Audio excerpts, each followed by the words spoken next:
Assalamualaikum warahmatullahi wabarakatuh. Jumpa lagi bersama Kang Abdurrahman, Saung Sinau Sahabat Pembelajar.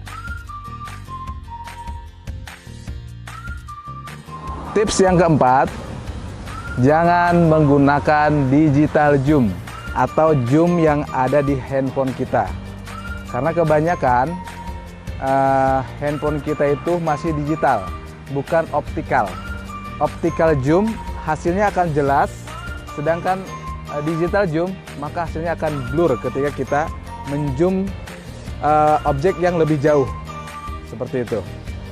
Ini saya akan kasih contoh gambar yang mana diambil dari digital zoom dan optical zoom. Jadi contohnya seperti ini.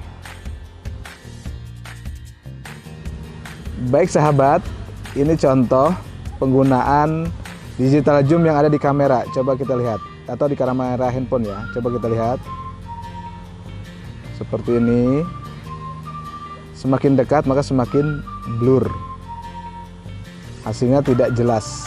Ya, kurang jelas seperti ini. Oke. Nah, tadi kita sudah belajar tentang contoh-contoh optikal atau digital zoom yang ada di kamera ya. Ketika kita zoom lebih jauh maka hasilnya akan sedikit memudar atau banyak noise-nya. Nah, ketika kita menggunakan digital zoom, lebih baik kita jika memang bisa mendekat ke objek itu ya. Seperti ini kita mendekat. Oke, maka dia akan otomatis lebih jelas. Mendekat ya, seperti ini. Itu hasilnya lebih jernih dibandingkan kita menzoomnya dari jauh, seperti itu. Oke, kalau ini contoh ketika kita menzoom dari jauh ya, seperti ini.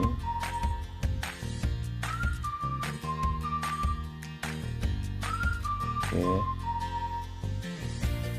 maka akan sedikit berkurang kualitas gambarnya ya. Ini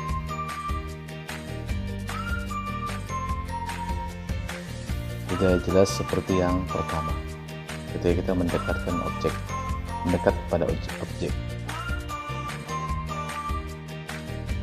Selanjutnya, jangan lupa perhatikan pencahayaan video atau kamera atau pencahayaan objek.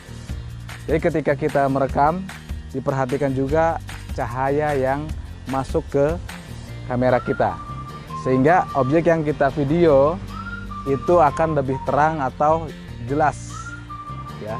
Jadi perhatikan juga pencahayaan di sekitar objek yang kita akan video. Seperti apa contohnya? Ini dia. Contoh kalau pengambilan video cahayanya yang kurang pas ya, belakang ada cahaya sehingga backlight namanya. Oke, ini contoh pengambilan video yang pencahayaannya pas atau pencahayaannya mendukung objek yang akan kita bidik, seperti ini. Mantap kan?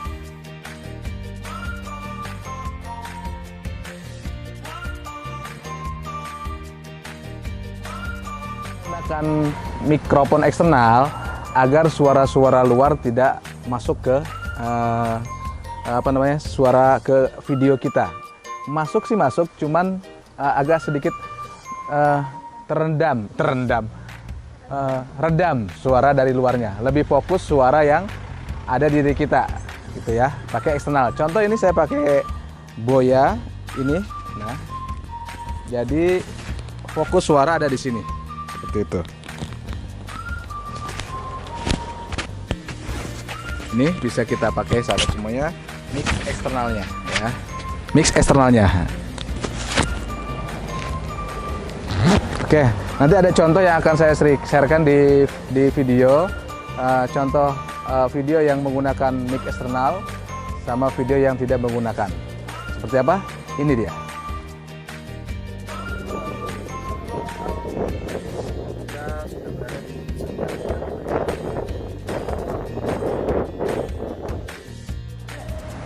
Alhamdulillah, 7 tips asik menggunakan atau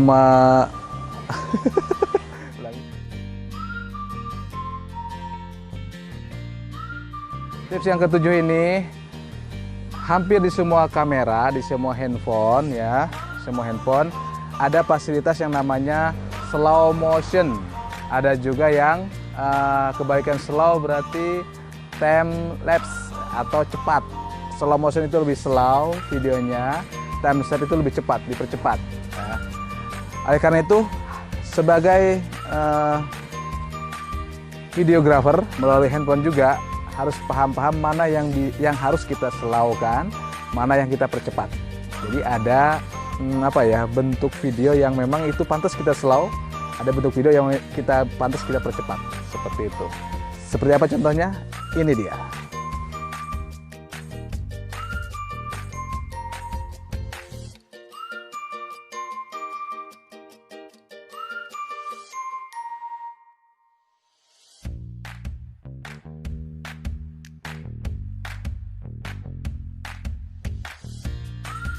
Baik sahabat semuanya, itulah tadi 7 tips asik merekam video menggunakan handphone agar lebih maksimal dan asyik. Semoga bermanfaat, dan jika video ini layak untuk di-share, silahkan di-share. Dan jangan lupa juga sahabat-sahabat yang nonton yang belum subscribe, segera mungkin subscribe ya channel Saung Sinau, sahabat pembelajar. Sampai jumpa di video selanjutnya. Terima kasih. Assalamualaikum warahmatullahi wabarakatuh.